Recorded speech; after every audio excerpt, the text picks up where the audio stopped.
But battling the spread of the virus is a race against time. To do this, China has resorted to unprecedented measures. Wuhan, the epicenter of this outbreak, is in a state of lockdown. There are over 1 million people in the city who are not allowed to travel out. So how are they coping with this crisis? This report gets you voices from inside Wuhan.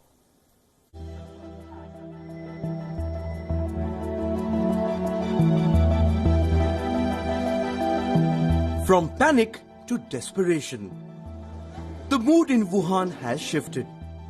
On the 23rd of January, Wuhan was placed under lockdown. With a population of 11 million people, Wuhan is the size of London. Shops are shut.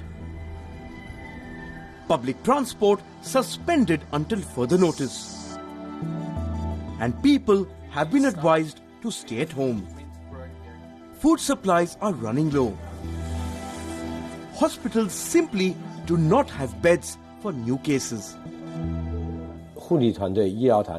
Some of the nurses and medics collapsed from work stress, and we immediately replaced them with the staff on standby.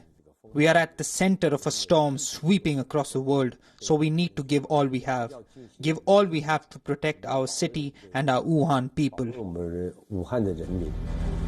Over 10,000 cases of the virus have been confirmed so far. Infected patients need to be kept in quarantine, and medical staff are required to tend to them. Nurses who are on the front line are particularly vulnerable.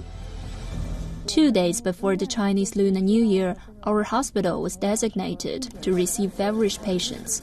We surgical nurses were told of the new assignments. We had no idea what to expect and prepared for the worst. One thing we did know is that short hair is better with these disposable caps. Longer hair increases chance of infection. I was the first to help them cut. We didn't think that much, just believed it would be easier to wash and put on biohazard suits.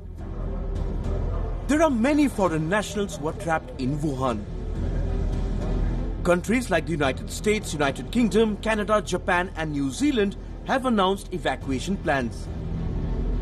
I'm just a bit worried about trying to get to the airport itself, if I'm honest. There's a travel ban within the city itself, so it's making life a bit difficult. You physically cannot get a taxi to get there, so that's a challenge that I don't think they've really thought about for anybody here.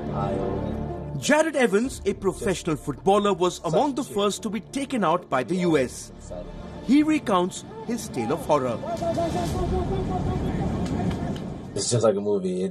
You have to survive, and the movies are fake, but this is real life, and you have to take this real serious, and you have to take care of your body, take care of your mind, and you have to keep moving forward. Moving forward isn't an option for the people of Wuhan. They remain trapped. China is constructing 2 dedicated hospitals with a capacity of 1,300 beds each. The construction of which is being beamed live by China's state broadcaster. People confined to their homes may find hope in this progress.